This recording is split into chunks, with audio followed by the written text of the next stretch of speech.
So, Captain Freedom, it looks like it's curtains for you. When my ninjas throw that switch, the trapdoor opens and my beautiful piranha fish will devour everything except your silly red, white, and blue uniform. That's where you're wrong, T-Woo Fat. It takes more than an interstellar crime lord like you to kill me. Captain Freedom is an idea. Captain Freedom is a cry that rings through the galaxy and... Wait! What? Did you call me T-Woo Fat? My name is T-Woo Fong. Legally T-Woo Fong Fastenberg, but I don't use the hyphenated part when I'm being a supervillain. No, I said Fong, not Fat. You said fat. That was kind of a dig, right? I know I've put on some weight. It's mostly stress eating. I vaporized the Guardians of Justice. That was very tense. And my concubines don't finish their meals. I don't even notice it, but I'm finishing their chips. Look, we all overeat sometimes. That doesn't make you a bad person. I am a bad person. I'm an intergalactic supervillain. I just hate being a fat intergalactic supervillain. I had no idea you were struggling so much with this. Last month, I went to a workshop for bad guys. It was all about taking back our body images. It really helped. And then you say this fat thing. I'm so sorry. If I had any idea... I don't even feel like killing you now. I'm too depressed. You want to order sandwiches or something? See, that's the kind of cycle of emotional eating you really need to break. True that. I tell you what, I'll let you go. I'm not going to kill you until I lose 30 pounds. Okay, yeah, and that creates an incentive for diet discipline. Damn straight. The next time I see you, I'll be wearing my old villain pants with the narrow waist, and you'll be fish food. Go! Good luck, T-Woo Fong. On our show today, the nose tackles fat in the news, the Apple Watch, and a mysterious quotation. And now he thinks this dress makes him look fat, but he's wearing it anyway. Colin McEnroe. Yeah, so we are going to begin with and it's all Irene Papoulis' fault. However, we are going to begin. It really is true. There's been a lot of things in the news that have to do with fat and weight. I mean, maybe there always are a lot of things in the news. It's now apparently an international obsession. But just to run through a few of them, Candice Bergen, who is perfect and always will be perfect, nonetheless has put on some weight, and she's touring in support of a new memoir. I saw her on CBS Sunday Morning, or one of the many shows she's done, and she just talks about it. She says, let me just come right out and say it. I'm fat. She talks about how much she likes food. She doesn't feel bad about this at all. Good for her, I say. But it's all over the place. There was a front page story in the New York Times about how the FBI is now concerned that their agents are getting too fat. And apparently their agents do a lot of stress eating after 9/11. They were eating too much and not getting out in the field as much, and too much desk work. So the FBI is cracking down. David Cameron's lost a bunch of weight. He's bragging about it in public settings. Meanwhile, over in France, there's actual criminal penalties contemplated for hiring models who are too super thin. I think I got most of them here. So Irene Papoulis was the one who brought this all to us in a basket. And we have actually a term here I haven't even introduced everybody. First of all, I should say, from Heartbeat Ensemble, we have Tanisha Dugan. From Trinity Cine Studio, we have James Hanley. And from Trinity College, we have Irene Papoulis. So we have a term of art on the nose. Whether she's even here or not, we call it the Papoulian through line. You know, can you sort of look at all the topics and see how they interrelate? Well, I mean, with this bunch of topics, it's easy to see how they interrelate. So we need a Papoulian Uber through line to tell us why we're talking about them all at once. Uh-oh. Well, you don't have to. That's too much pressure. It's going to make you want to eat. Yeah, it's going to make, and it's, even superheroes have thin pants. I think that's kind of, we all, there's something. No, first of all, super villains. Oh, I'm sorry, super villain. Yeah, no, that guy. He wears he's not a superhero. He wears his fat pants when he's, when he's not being a supervillain. When he's not being. And it's spring and everybody starts thinking about, I went to the doctor recently and found out that I weighed 20 pounds more than I had imagined that I did. And so I was like, oh my gosh, and that just makes everything seem worse because I always say, fat is a feminist issue. I've thought a lot about that. I understand it, blah, blah, blah. You have to do all this stuff. But still, there's this anxiety. Why? Well, part of it is because are for obvious reasons about our culture. And I think there's also an issue of, sort of perceived morality. If you're a good person, if you're a really good person, then you're not going to be overweight because you're going to have everything under control. And so there's this sort of feeling like, oh, things aren't in control, or, anyway. So that's my personal side of it. And then I heard the story about the models, and I started to think about, so they're getting an $80,000 fine in France if they hire models that are too thin. And that just made me start thinking about where is the thinness? So there's such narrow, because obviously the models do have to be quite thin, but not that much too thin. And so the whole idea about these scales about how we're supposed to be, and so Candice Bergen, as Colin said, looks great, but a lot of people might consider her overweight, and so she's on the other side of the parameter, and it's like there's this narrow parameter that follows us all around, and we feel so uncomfortable about it. Women in particular, but then so now there's this stuff about men too, so that's interesting. Well, I mean, we may come back to the whole question of obviously models have to be thin. Maybe we'll come back to that in just a second. But James, let's just jump on another thing that she said, which is that sometimes we arrogate to the idea of weight loss some kind of moral superiority. That's pretty clearly what David Cameron is doing, right? Right. Go ahead. Take it away. Well, I mean, I think in England, it's very interesting that England has adopted a very sort of actually the very American public relations firms that run American political campaigns. They've adopted them wholeheartedly. And one of the things that David Cameron is having difficulty about is appearing to be, other than his origins as being a patrician sort of oligarch, somebody who's not just the head of the Conservative Party, but also somebody who has a privileged background, and the people he's losing are the ordinary folks. And so there's all of a sudden, seemingly uncharacteristically, he has an interview where he talks about how his wife chooses his clothes, and by the way, he's on a diet. And I think he described the diet as a patriotic struggle. A great patriotic a great patriotic struggle, which really, is like quite a performance, really. But the idea there is to somehow endear a person who's somewhat remote, seen as somewhat remote, as being plain folks and dealing with the sort of plain, ordinary things. And Does everyone have their wife buy their clothes? Why is that an ordinary? Well, in England, I think that it's it gets very complicated in England, because remember that Margaret Thatcher, who actually was working class, was the daughter of a grocer, and would normally be perceived as being a person who's part of the great masses, as it were. But actually, she's so completely abrogated herself to the power structure, the male power structure, and in fact tried to portray herself as one of the guys, that this creates a very sort of complicated dissonance in British politics. And Cameron is part of that, I think. And so it gets to very complicated levels, so that actually saying that you're concerned about your weight is an indication that, well, I'm not this, remote sort of entitled power person who controls things, that I'm actually worried about things, and that I actually listen to my wife, which is kind of like it's kind of a double-edged sword. Man, you I can wonder what imagine his wife picking would that say. apart. It seems like a very low bar to clear somehow. Yes. In terms of proving that you're a human being. I let her buy my clothes. But that you have to see that's England, and the overlay of all of that is the class structure, which is very, very powerful in a way that class is not here, where class is largely a language of money. But in England, it's still very much a matter of where you come from and how you speak and all the rest of it. So, yes, it does have that significance. Something about what you said about it being an English thing to want to struggle with your weight, but winning seems to also be a part of the narrative, which seems distinctly un-American.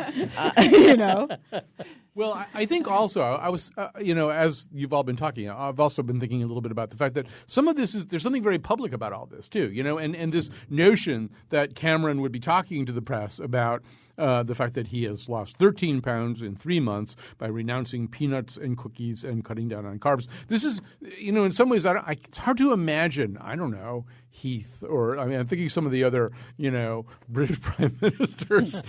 It's kind of hard to imagine. Churchill. It's really hard to imagine, but it's hard to imagine any British prime minister. We will win this war. Yeah, but it's hard to imagine Churchill losing weight. But it's also hard to imagine almost any British prime minister sharing. There's kind of an oversharing quality here, and there. I think that is an American thing, and I I located, I could be wrong, but I located a little bit with Oprah as dieting as this kind of spectator thing, right? Oprah would come on and tell people like how much weight she'd lost, and they'd I sent you a cartoon strip where people would kind of clap for her and stuff. She hauled on a little truck filled with meat fat, right, at one point, saying this was how much weight she had lost. right, Well, as I recall, Colin McEnroe did that too. I have done it once, yes. It was a very public weight loss, right? I did, Pledge. and well, it was all, and partly that was. I think one reason you do it publicly is to keep yourself honest. Yeah, absolutely. But I mean, it used to be sort of something that you sort of. It was more like, I hope my doctor doesn't tell me that I weigh a lot more than I think I do. And it used to be like this thing that people didn't talk about all that much, and it's now this very, very sort of public kind of angsting. You absolutely hit on something. Making it public does hold you accountable. I have this show in November where I'm playing someone who is dying of cancer, and I keep talking to my cast members like, knowing that's happening in November is my motivation. And someone said, well, you have a son and there's all these health things. And I said, nope. Knowing that I have to stand in public in front of others declaring this kind of life is my motivation. The thing that Irene's talking about, I did this on the old radio station I used to be on, where I was, pretty publicly the House Liberal. And so what I did was I announced that I would give, and it was quite a lot of money. I think it might have been $500 to the Republican Party of Connecticut if I couldn't lose this X amount of weight in X amount of time. And the Republican state chairman was there on that day for this weigh-in. And You had a contract or something? I had Or a you guy. signed I think I signed a contract. Yeah, there's a guy down at Yale who kind of had developed that thing. But there's something grotesque about it all too. I mean, there really ought to be people ought to make it their private business as opposed to their public business. Though it's so funny because it's very public because everyone looks at you, right? Yeah. So you're not really And it's hiding also an anything. indication of your ability to your success, right? The thinner you are, the more successful you are, the more beautiful you are. I think there's a reason that it's public. It's because it indicates what you can achieve in your life. When you're heavier, or at least I find this personally, when I'm heavier, I feel like I am sucking. And I think you talked a little bit about this. Like I'm sucking at life the heavier I am. The thinner I am, the more, there you go, kid. You're really doing the thing you need to be doing. Wait, because you're working I don't on think I that. said I'm sucking at life. What do you mean by that? I'm Say a little more. It's a little bit more. It's difficult. We're going to have a segment on I people on apologize. the misattribution of quotes later on in the show. But, well, no, actually, I want to go back to what you said too, where you said fat is a feminist issue. So, for people who aren't. Well, yeah, I mean, What does that mean? yeah. Well, first of all, the idea that women are supposed to adhere to a standard set by our culture, right, or set by men in particular, about how we're supposed to look, and that if we're overweight, like Candice Bergen, then there's something, unattractive. It's impossible to be attractive and also be overweight. And that whole dynamic, that's the history of, it's a sexism. commodification of image, which sells a lot of things, and it's a creation of something that then people have to feel they adhere to, rather than seeing it as just an image. Like, for instance, an impossibly thin model wearing a dress is something that sells something in a kind of a fantasy, and it's a male fantasy that is bought into by a whole industry. And so ordinary people who are actually living ordinary lives have to negotiate that. And if we don't, we feel like there's something wrong with us. And Exactly. so that's the whole history of eating disorders, et cetera. I hate to say this, but I feel like Candice Bergen is a terrible example because she was so thin and so beautiful for so long, and not to throw this sort of ageist idea into the pot, but she is getting older, and it is more difficult to maintain your weight as you get older. Right. So she's, in some ways, to me, gets a pass because she was so thin and so beautiful for so long, and now she's, in a way, saying, I'm fat, but I'm living my life to its fullest now. But how many people are sort of her age feeling like they have to diet themselves into being really underweight and get, plastic surgery and all that? And the fact that she doesn't do it kind of shocks people, but in a good way. I mean, I think she absolutely is beautiful and gorgeous. And so she's transitioning from being that sort of commercial image to real life image, and she's transmitting that in a way that's honest, I think, that is real. And that's something that really, it makes it different to me. I mean, you compare it with something like the trajectory of somebody like Chris Christie in New Jersey, for example, who combined, he was extremely overweight. He had, I guess, a stomach band surgery and lost a lot of weight, but he's still fairly heavy. But one of the things there is that he is trying to create an image of a person in charge, a person who's like, could be trusted, say, to be a presidential candidate, somebody that you should listen to his ideas. And then at the same time, he combines that with an incredibly abrasive personality, which induces people to focus on reasons they don't like him. Right. And then the fat issue comes up. So he's not a good ambassador for fat. Exactly. And so it's easy. I mean, people In the way fall that into Mike Huckabee easy. kind of is. I mean, Mike Yeah. Huckabee feels more like a father. He feels more. So when he brings up the weight, it's like, oh, I totally get where you're coming from, as opposed to Chris Christie. Well, where yes, you're like, I don't like you because you're fat. Except, have you noticed that any picture of Huckabee is very carefully never shows him below the shoulders? Right. Because he put the weight back on. Exactly. And so this is part of the sort of political image that is being sought here. And it makes it easy. It's like it opens a door to a criticism that deflects from whatever political message they might have. And actually, I think, some of these people, like Huckabee, for example, I think has some really fascistic views about stuff.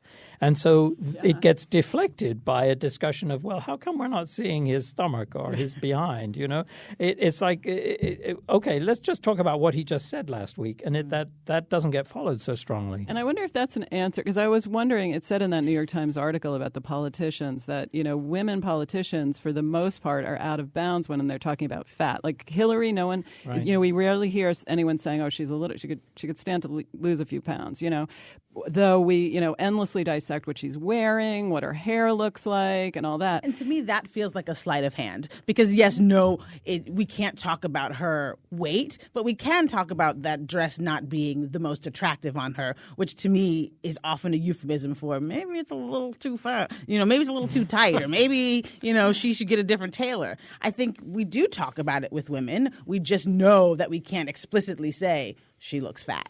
It's also, I think it's such a, almost literally visceral kind of brush off that it feels there's a kind of violence to talking about it in a way that dismisses somebody. And so if you want to be violent towards, say, Rush Limbaugh, which a lot of people do, it's a very easy place to go.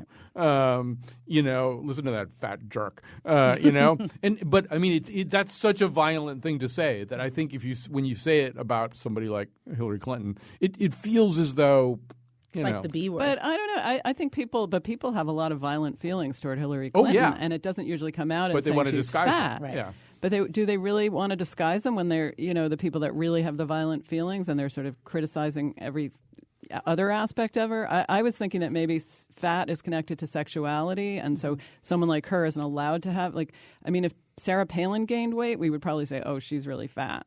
In a way that we can't say it about Hillary. Interesting. I don't know. Interesting. Let me go to the phones here for a second. Our number is 860-275-7266.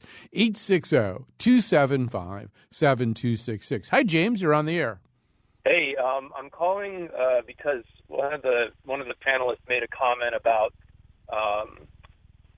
impossibly thin fashion models being a result of the male fantasy, and I think it's worth discussing the fact that a lot of the men behind the fashion industry that are responsible for that look tend to not be sexually attracted to women. I think the fashion piece of that, they pick these skinny models because the clothes are supposed to be the centerpiece, not some voluptuous woman wearing the clothes. And I think it's a pretty lame brush off that fashion models are skinny because that's what men sexualize. I think most men would say those girls are too skinny.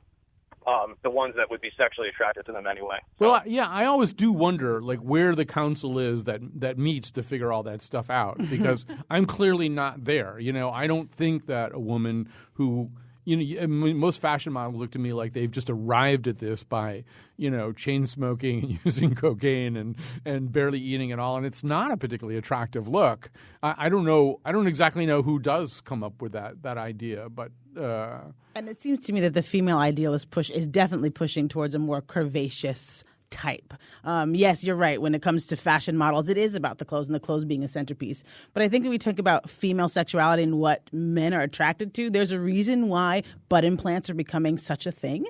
And it's not because women are looking at each other and being like, yes, that butt is delicious and I want to have one too. It comes from a different kind of external pressure that I think is perhaps male-driven. That is an interesting switch, the whole butt thing, I think, in our culture. But I do think that you can find a lot of men that would say, oh, I wouldn't go out with her. She's too fat. Well, I want to go back to what that caller said and talk to the other James about it too, because it seems to me, that when he says the clothes are supposed to be the centerpiece, I think that's the reality with fashion models. It's how close to a hanger or a mannequin or some piece of hardware for exhibiting clothes can we get a human being to be. Right. And that I think the caller was right, actually, and I think that's a very interesting place, that if you're in fact designing clothes as a fashion designer and you are not sexually attracted to the models, or you're not that you're not heterosexual, and so you're thinking in terms more of the aesthetic of the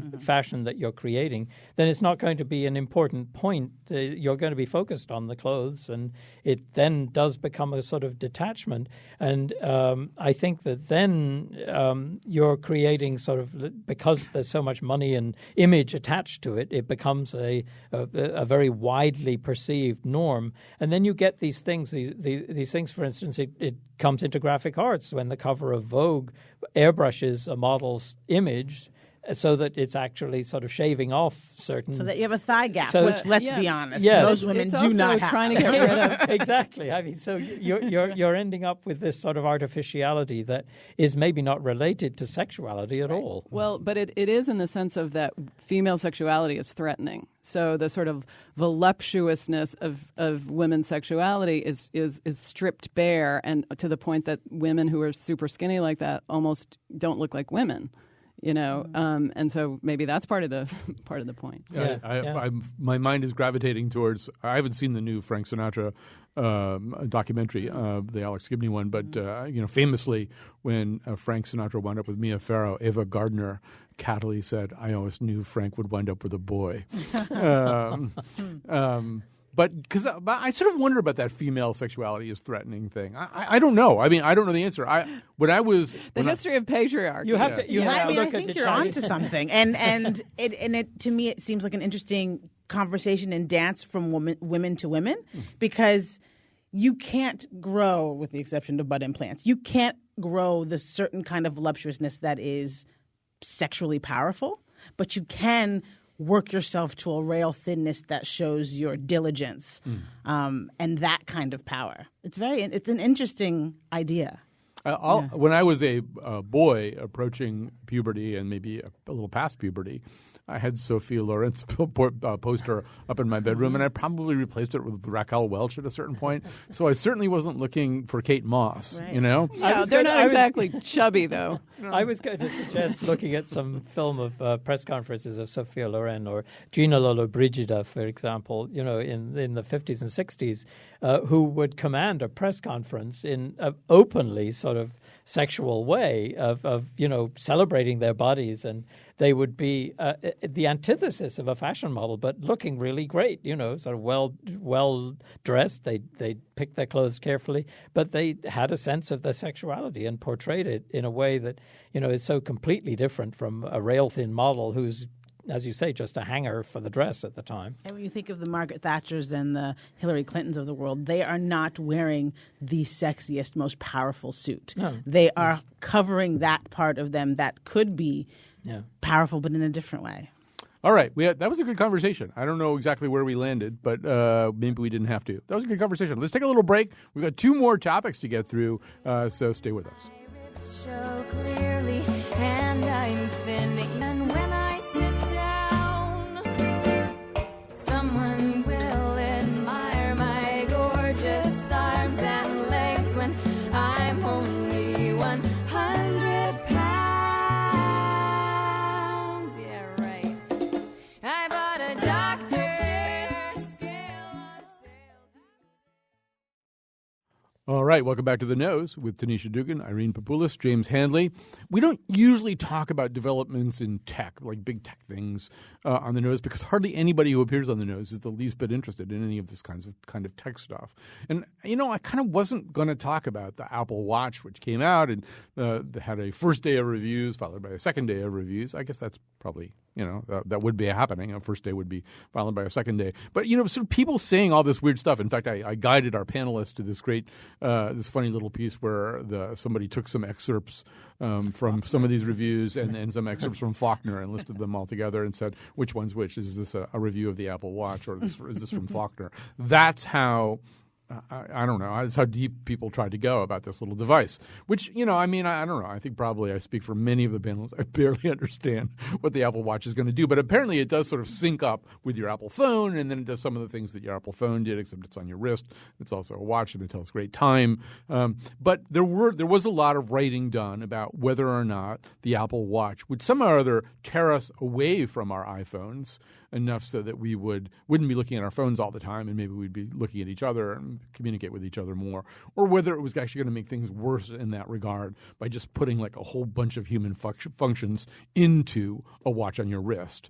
So Irene, you're not tech-oriented, but you actually live with somebody who's kind of tech-oriented, and you've been reading a lot about the Apple Watch, and so you're going to have to lead off this discussion too. All right, well, I definitely think it's the end of civilization as we know it.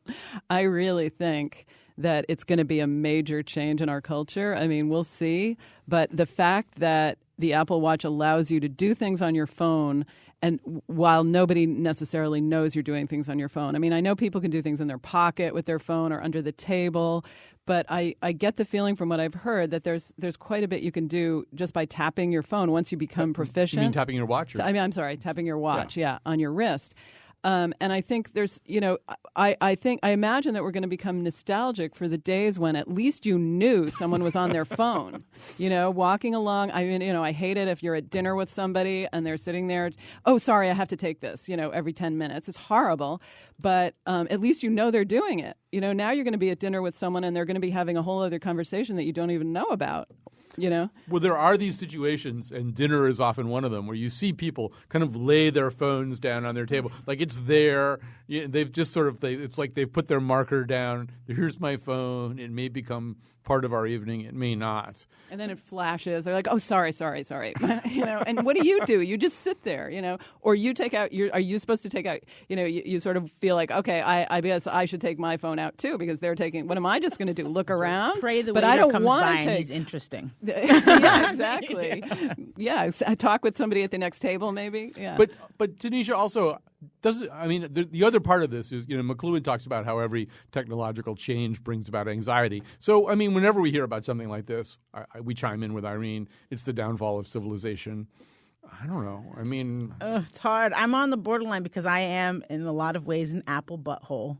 Like, I'm definitely the kind of person who loves Apple products, and I'm excited by this watch, and it does seem quite beautiful, and so I'm looking forward to... Oh, you mean just physically? Yeah, and so I am that nerd who will probably go... Yeah. You want one? Yeah, I do, but I completely agree because I'm also that person at dinner who is very adamant about no phones at the table. Mm-hmm. So I walk a very weird So analog. Why do you want it? Why do you want it beyond the beauty of it? Because I want to be cool. No, I actually think I love Steve Jobs. I think I'm a part of the cult. James, does she really want it, or has she been manipulated into having an appetite for things that are really not naturally part of her appetite system? I was going to say that you're probably already on the Apple Watch site. I was. And when it came out, and I was the person who went to Apple, and they were like, well, I don't know when it's coming out. And I was like, April 9th, you can see it in the store. And they were like, oh, that's good. Well, how did you find that out? But Tanisha, would you be the person who is checking your watch surreptitiously at dinner? And I also don't wear watches in life, which is why it's very weird that neither do I. I have an allergy. I can't put things on my wrist. But I see this as being something that, there's this sort of inevitable march to technology thing. I think I mentioned sometime previously Andrew Keene's book, The Internet is Not the Answer, which I'm now reading for a second time because it really deals with these issues of how these things affect us. I mean, Tanisha, you're talking about having a rule like you won't allow phones at dinner, for example, which is kind of like a small beachhead head to say, well, this technology is not going to rule things all the time. But I go back to thinking about a very basic sort of interruption in life. Like you're going to make a purchase in a store and the phone rings and the phone takes precedence because it's a ringing object that needs attention. And so you have to wait for your transaction that you got there first to do. They don't say, well, they'll tell themselves, rarely will they say, can you wait a minute? They'll actually take care of the phone conversation. And so what you're talking about is preemptive behavior, and all of these devices encourage preemptive behavior.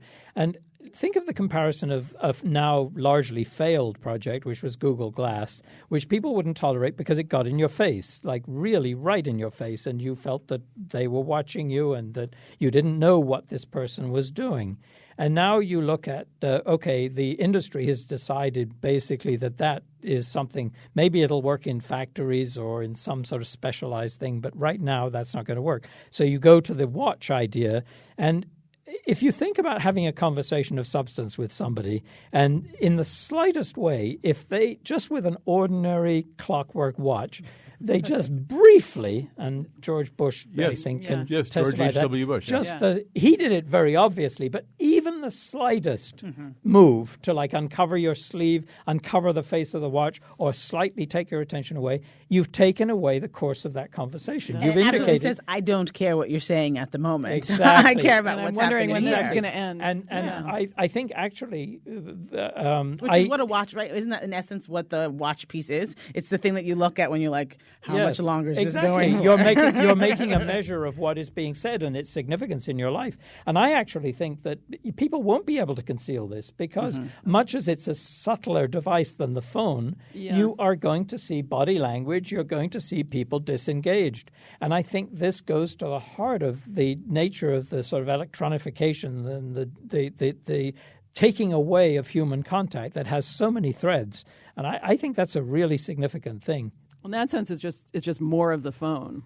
Well, right? no, because they're already doing that. Or what I mean, I love what James is saying because in a way they're taking the watch, which really has been maybe for a century a symbol of I'm not really paying attention to you, or I want this thing to be over, or something like that, and they're loading all of the stuff from the phone into it. Right. They're taking something that's sort of an older symbol of that, and then taking a lot of the content that's been in the phone that's been sort of a newer form of interference and putting it back where it was in the first place. Right. So it's like not only am I checking my phone, I'm having a conversation with two other people. And how can you continue that serious conversation where you have to repeat what you've said, or like the breaking the thread of a serious conversation? I mean, you can't restore that. It's gone. And that's the part that I am actually in agreement with Irene on, where it's the end of civilization, because I do think that real human interaction is important. Yeah, absolutely. I want to know what you have to bring to me that this device cannot. Yes, yeah, this is one of the points that was made in one of the articles. It was the New Republic piece that we saw that begins with this notion that was suggested by, I think, one of the people from Apple, either that or one of the earliest interpreters of the watch, that instead of going to the front desk of a hotel, you'd have everything in your watch. You'd just, you'd go by the front desk, you'd go to your room, which you already knew the location of, and you'd wave it at the sensor there, and you'd be in your room, and that would be the end of all that. And it did kind of amuse me because the one of the premises of the new Al Pacino movie, Danny Collins, is falls in love with Annette Bening, who's the woman at the front desk of the hotel. So in the Apple Watch world, they never meet. Yeah, it makes me think of the time you were talking about your trip to Montreal, and when you were finding the best restaurants to go to, you didn't look to your phone and say, let me read the Yelp review of the best restaurants. You literally talked to the humans that work in the industry and said, tell me what the best restaurants are. And in so doing, you didn't put yourself in the way of a Yelp campaign that has created a falsehood about the restaurant that you're going to choose. Though sometimes they have really good picks. But I think the thing that guy said in that article is that will have much less interaction with strangers, and I think that's just working class poor people and working class poor people in the hotel, but I mean, even like I had to send a fax the other day, and I went into the place, and there was just a machine. Put in your credit card, and I just felt so empty. There was just an emptiness about not having somebody say, "Hi, what do you want to do? Here's your fax." So that's from the consumer's perspective, but from the worker's perspective too. First of all, half the people get fired, so there's that many fewer jobs, and there isn't that interaction, that daily interaction with a diverse range of people, which is just awful. And as a Steve Jobs lover, that's the thing about the watch that scares me. The fact that it is no longer a device that sort of levels the playing field amongst us all, but that there's clearly a hierarchy and a caste system and It's like who even gets the watch? You mean in the first starting place? there, but also that we are encouraging a life where I only have to deal with people of my own class, right? Because I don't have to. I think that engage goes with to those the heart others. of that thing about what Andrew Keen was writing about the internet, is that the internet and the sort of Silicon Valley intelligentsia who purvey this are really putting themselves in a place where they control enormous amounts of resources and power and social power, and it devalues the connections that the ordinary people have. Just the fact that, for instance, by using Facebook and Twitter and Instagram and all of those things, it's free labor that they then turn around and sell and make a huge amount of money of, and then produce products that increase that relationship. And we don't get to have the discussion about whether, we're being dangled all of these enticements without having to actually have a discussion about where did that human contact go? Right. It's All the right. end of civilization, like That's I why, said. that's why we talk about it on the nose. All right, we got a little bit of time here just to switch gears one last time. If you're listening and you're thinking about calling, we have the excellent Lydia Brown on the phones right now. Don't call about fat and don't call about phones. We're switching topics. We're going to talk about where quotes come from. Our number, 860-275-7266. So this week, the United States Postal Service has unveiled the new Maya Angelou stamp. I will probably be getting some of them because I really like stamps anyway. And but I mean, my enjoyment of them will be tinctured a little bit by the fact that right next to the picture of Maya Angelou is this line: "A bird doesn't sing because he has an answer; it sings because he has a song," which apparently is not actually something that Maya Angelou wrote. It's something that she liked to say in conversation. It kind of fit, obviously, with the title of perhaps her most famous book, so she would say it, but it was actually written by somebody named Joan Walsh Angland.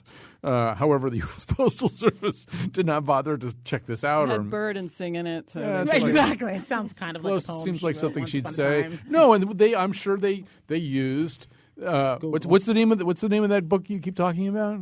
The internet book. The internet is not the answer. All right, so they probably thought the internet was the answer. I think they totally Googled. They Googled some stuff and they got this quote, and then it's on the stamp. The good thing is that if you buy these stamps, they'll probably go up in value because my guess is they may They'll pull it and replace change it. Yes, and replace it with something correct. So get it while you can. But is it just me? But it seems to me, not devaluing the actual original writer of the quote, who was writing something different, isn't that exactly sort of, to me, the opposite of what I Know Why the Caged Bird Sings is about? I mean, I just, it suddenly struck me. I looked at that and I thought, what are they thinking? Has nobody at the post office read that? And I feel like every time I'm on, I go there. But that is exactly the thing that made me that made my blood boil the most. Is Yeah, that it was like, exactly. all right, this is something along the lines of what she said Yeah, once but it's upon just a a time. And so- trivialization, actually 180 woman and the degrees work. from what it meant. This then sort of kicked off a conversation. Well, the Times has a piece by Erica McKean today about sort of where quotes come from. She herself has had one of her quotes, not a particularly memorable or but a weird a quote. weird quote of puzzling hers one. that has been attributed to Diana Vreeland and God knows who else. But first of all, I was delighted to find out that there's something called a gnomologist, which is a quotations expert, and they do run around trying to figure out who said what. They're gonna have a rough time on Pinterest. Yes. Because that is in essence what Pinterest is. Those photos of random quotes that are never correctly attributed to the right person. Pinned to a picture. But it's Feel-good it's a quotes. problem. There's even a word for it. It's called Churchillian drift, which is that if you don't know who said something, you assume there are these sort of alpha quoters, right? It's Mark Twain, it's Edmund Burke, it's Oscar Wilde, and it's Winston Churchill, and I'm sure there's 2 or 3 other people. But I don't know. Does it, as a scholar, how did you react to this controversy? Well, as a scholar, Or as you a- know, or I as a mean, woman. you have to, as a, or as a citizen. Yeah. I mean, I do think the stamp thing is outrageous, and that's a very extreme, as Colin pointed out too. That's a very extreme example of, it's just there's just no way to justify that that's okay. But I think some of the other ones, it's probably true as a scholar. I would say that it's never okay to misquote something. But I like to think about why is it that we want to be so sure that the actual quote is attributable to the actual right person, and it just got me thinking about how we always, where do we get our ideas? We always sort of hear somebody say something, and then maybe we'll say the same thing in a conversation as though we just thought of it. And, just that whole thing, that ideas are so fluid, especially with our access to the internet. But then it's like, but wait a minute, you own them, and the people who write them own them. And I don't know, I mean, because I do get upset. I would get upset if I said, oh, Mark Twain said this. I read it on the internet, and then I found out he hadn't. I would feel horrible, and I would want to, find the source. So I don't know, I'm sort of confused. I think that's a very good point, actually, about how when you're in regular conversation, I mean, you as a human being, you're a product of what you read and see and hear, and like all of the sort of underlying intellectual activity that goes on. And you're not going to stop and say, oh, by the way, Mark Twain said that or something like that. But I think that there is a distinction when you start to use quotations in a way that is beyond. I mean, it's one thing to say a stitch in time or something like that, and it becomes a sort of meme in the language. But I think that if you're putting something on a stamp, for example, or if a politician misquotes somebody, where it's used with material effect, I think it's perfectly legitimate to go after the source and to find out, well, wait a minute, how are you doing this? Maybe you, for instance, cut off a quote. Maybe you said the first half and then the second half said something completely different. I mean, then it becomes important. It is. There are quotes that kind of could be in the public domain, but this is the flip side of it. The obverse of it is there are quotes that people are always attributing to people that in fact nobody knows their origins. One of them is it's always attributed, if it's attributed at all, to Edmund Burke. That whole thing, all that is necessary for evil to triumph is for good men to do nothing. The truth is nobody's really sure who said that, but it sounds cool if you say that it's Edmund Burke because then you know who Edmund Burke is. And the one that I saw that name somewhere. Yeah, and I spent a lot of time this year trying to track down the quote, history doesn't repeat, but it rhymes, which I love. It's just a great quote. And it once again, through Churchillian drift, it is usually attributed to Twain. There is no real evidence that Mark Twain ever said that. It might be like a legitimate oral tradition, public domain quote. Like, most things in the blues, I don't know who said, I hate to see that evening sun go down. It's part of a tradition, right? But yet there's some part of it that wants to pin it on somebody. We do. I mean, first of all, you can get expelled from school for misattributing quotes in your paper, and so in the academic world, it really is, in a way, that's one of our guiding principles is that everyone has to have their own language, and everyone has, if you're going to use somebody else's, you have to cite it correctly. So I wonder if we're changing, like the rest of the world, maybe outside the academic world, to some extent is kind of moving in a direction of, people are just repeating it, and somebody says something really good on a blog, and then somebody else picks it up, and that's just what happens. I don't know. If people are being expelled, I want to be like a gnomologist, an expert witness for their defense. Maybe I can actually convince the board that they shouldn't be expelled. We do have to take a quick break here. Goodwin's did it. You could say. I wouldn't say that. I wouldn't drag her through the mud. I don't need to do that to win this argument. All right, we have to take a little break. We'll come back after this. If anyone asks you if my arms will ever let you free, don't worry about an answer, baby. Just quote me. Just quote me.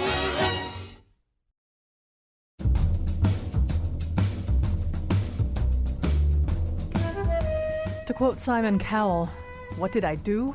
Killed them all, of course. Today's show was produced by Colin McEnroe and me, Kyone Wolfe. We had help on the phones from Lydia Brown. The part of Bill Curry was played by Oscar Wilde. For show pages, articles, and videos of the Faith Middleton Show staff fattening food for Candice Bergen, visit our website, WNPR.org. On Monday's show, we're back with The Scramble. And now, back to Colin. Whoop, here we go. We're going back. We're having a really interesting gnomological conversation here. But Colin is definitely gnomologist. I feel like I could be one. Like if I have my last career move might be that I could be a gnomologist. I have to figure out whether you say that or gnomologist. But I'm saying gnomologist. Gnomologist sounds better. So, Get you a nice pointy hat. Right, exactly. Does it have to do with gnomes? I haven't done that kind of research yet. But I also But you will. I do remember that Cyril Richard, as Captain Hook in the original, said that's where the cancer gnaws. The canker. That's where the canker gnaws. Yeah, that's a good one. So I like saying gnomologist. All right, really quickly, it's Oppie. Hi, Oppie. Hi, how are you guys doing? Good. So my favorite of these is the one that's sometimes attributed bizarrely to Abraham Lincoln, because it doesn't even sound like something the guy we know from history would say, which is, you see it in movie reviews or theater reviews a lot, where they say, as Lincoln said, that's the sort of thing one likes if one likes that sort of thing.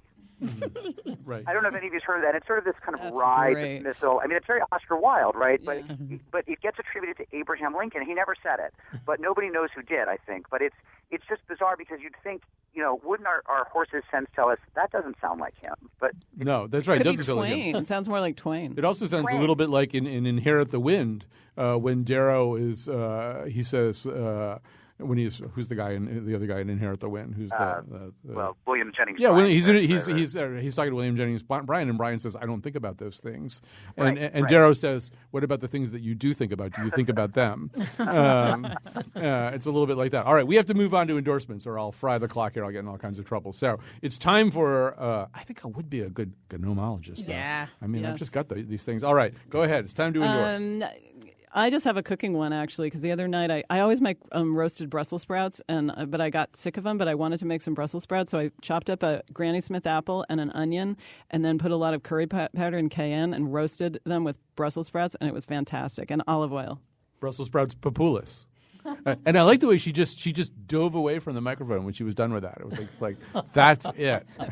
That's all. I'm not even going to answer questions about it. That's it. Brussels sprouts papulis. All right, you may have to jot that down, because people will have to put it up on the web, and we'll challenge the Faith Middleton show. All right, James, what have you got? I just wanted to give a recommendation of the Cafe Mantic in Willimantic, which increasingly is becoming a really amazing place to eat. It's simple.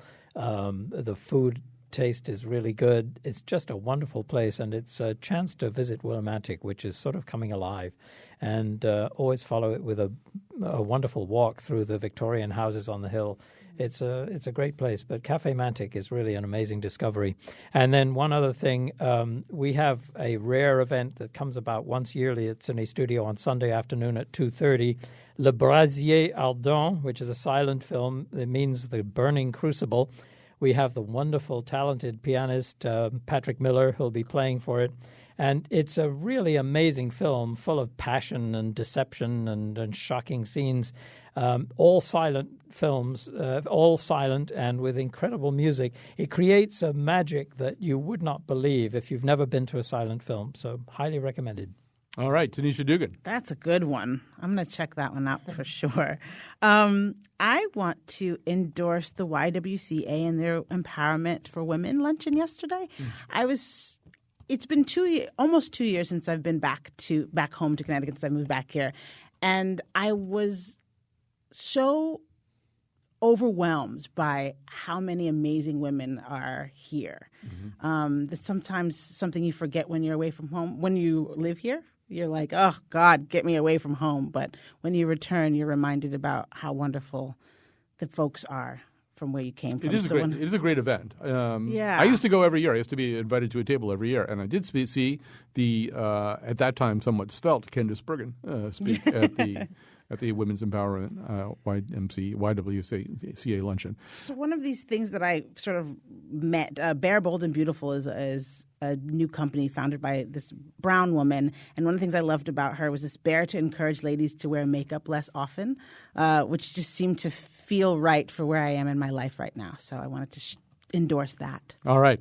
Tonight, Come to the Mouth. That's Kyone Wolf's hosted storytelling session at the Mark Twain House. Starts at 7:30. Admission is just $5. The theme tonight is Thrown for a Loop, stories with twists and turns, part of a week-long storytelling series in the city called The Thread. On Monday, come to the Institute. I want to endorse the Institute Library in New Haven anyway. It's just this great place. It's probably the most steampunk place in Connecticut. And we're going to be there talking at noon about the Bobby Seale trial. 45 years ago. We're going to have people who lived through the May Day event in 1970. We're going to sort of tape a show there. It won't be live. But we'd love to have you come join us at the Institute Library. Eddie Murphy has been named to win the Mark Twain Award this year. I want to recommend the movie Bowfinger, which I think is an overlooked, underappreciated, incredible Eddie Murphy performance. And then I'm not going to work. I'm going to have a tape show on Thursday because I'm going to James's Theater at 2:00 where The Hard Problem, Tom Stoppard, live from London. Nice. I got to be there. On the radio, baby. You me talking, laughing down on